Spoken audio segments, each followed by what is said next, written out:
Hi అండి. నమస్తే. Welcome back to our channel జ్యోతిష్ వంటశాల. దొండకాయ పచ్చడి అండి ఇది. దొండకాయ పచ్చడి ఎంతమందికి ఇష్టమో మీరు కామెంట్ సెక్షన్‌లో తప్పకుండా కామెంట్ చేయండి. దొండకాయలతో దొండకాయ కర్రీ, ఫ్రైలే కాకుండా ఈ విధంగా దొండకాయ పచ్చడి కూడా చాలా టేస్టీగా ఉంటుందండి. ఇది ఇడ్లీ, దోస, రైస్, చపాతీ, రోటీలోకైనా చాలా టేస్టీగా ఉంటుందండి. ఫస్ట్ అయితే దొండకాయ పచ్చడి చేయడానికి నేను ఇక్కడ ఒక పావు కేజీ దొండకాయలను ఇలా సన్నగా కట్ చేసుకున్నాను అడ్డంగా. ఇప్పుడు ఒక మందపాటి కడాయిని పెట్టుకొని పల్లీలను వేస్తున్నానండి. ఇవి 2 టీ స్పూన్లు ఉంటాయి పల్లీలు. వీటిని వేయించుకునేటప్పుడు స్టవ్ని సిమ్లో పెట్టుకొని ఈ పల్లీలను దోరగా వేయించుకోవాలి. ఇక్కడ పల్లీలు వేగిన తర్వాత 2 టీ స్పూన్ల నువ్వులను కూడా వేసి వేయించుకుంటున్నాను. పల్లీలు, నువ్వులు వేగి చిటపటమన్నాక వీటిని ఒక ప్లేట్లోకి తీసుకుంటున్నాను.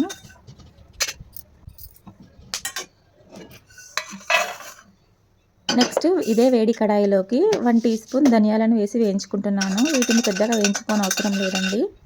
జస్ట్ ఒకసారి అలా వేసి ఇలా తీసేస్తున్నాను.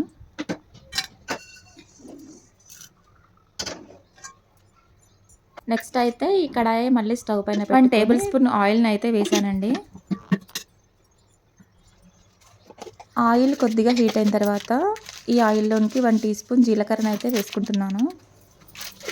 వేసుకున్న జీలకర్ర కాస్త వేగిన తర్వాత 8 నుండి 9 పచ్చిమిర్చిని అయితే ఇలా తుంచుకొని వేసుకున్నాను.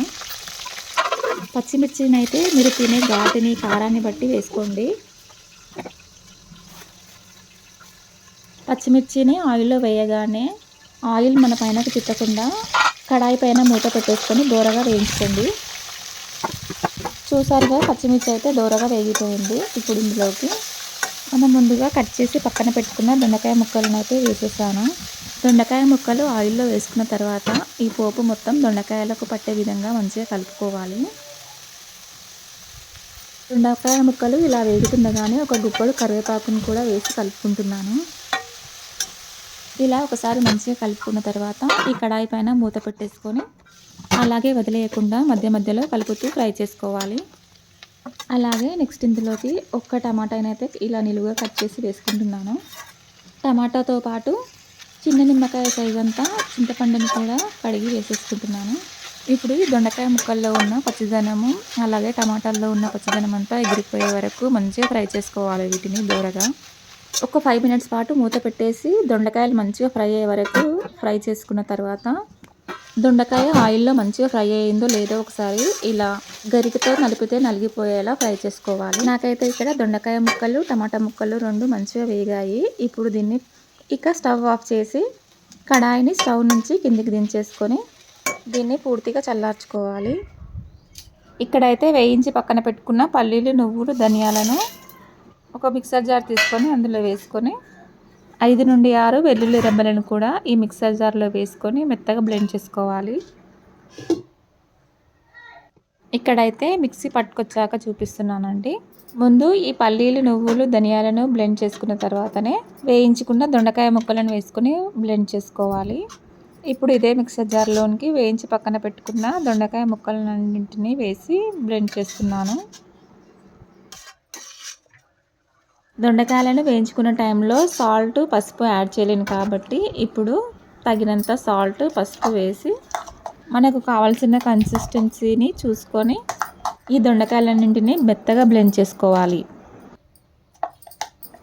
చూసారు కదండి, ఇంత మెత్తగా రుబ్బుకుంటే సరిపోతుంది.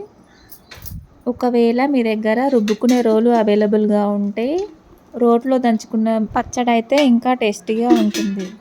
ఇలా రుబ్బి పెట్టుకున్న పచ్చడికి పోపు వేయడానికి ముందుగా ఫ్రై చేసి పెట్టుకున్న కడాయిని పెట్టుకొని ఈ కడాయిలో 1 టేబుల్ స్పూన్ ఆయిల్ వేసుకొని ఆయిల్ కొద్దిగా హీట్ అయిన తర్వాత ఈ ఆయిల్లోకి 1 టీ స్పూన్ ఆవాలు, జీలకర్ర, ఎండుమిరపకాయలు, 1 టీ స్పూన్ మినపప్పు, శనగపప్పు, కరివేపాకు వేసుకొని ఫ్రై చేసుకున్న తర్వాత చిటికెడు పసుపు కూడా ఈ ఆయిల్లో వేసుకొని స్పూన్తో కలుపుకుంటూ ఫ్రై చేసుకోవాలి.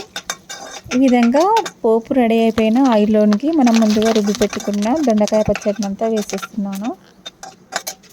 దొండకాయ పచ్చడిని ఆయిల్లోకి వేసుకొని 2 నిమిషాల పాటు అలాగే ఉంచుకొని దొండకాయ పచ్చడికి పోపు అంతా పట్టే విధంగా స్పూన్తో కలుపుకుంటూ పోపునంతటిని కలుపుకోవాలి. ఇక ఫైనల్గా సన్నగా కట్ చేసి పెట్టుకున్న కొత్తిమీర తరుగును కూడా పైనుంచి చల్లుకొని ఒకసారి కలుపుకొని స్టవ్ ఆపేసి ఈ దొండకాయ పచ్చడిని మనకు కావాల్సిన బౌల్లోకి ఎత్తి పెట్టేసుకోవాలి. అంతేనండి, సూపర్ టేస్టీగా ఉండే దొండకాయ పచ్చడి అయితే రెడీ అయిపోయింది. ఈ దొండకాయ పచ్చడి ఇడ్లీ, దోశ, చపాతీ, రోటీ, రైస్లోకైనా చాలా టేస్టీగా ఉంటుంది. ఈ వీడియో కనుక మీకు నచ్చినట్లయితే ఈ వీడియోని తప్పకుండా మీ ఫ్రెండ్స్ ఇంకా ఫ్యామిలీ మెంబర్స్కి షేర్ చేసి, లైక్ చేసి, సబ్స్క్రైబ్ చేసుకోండి.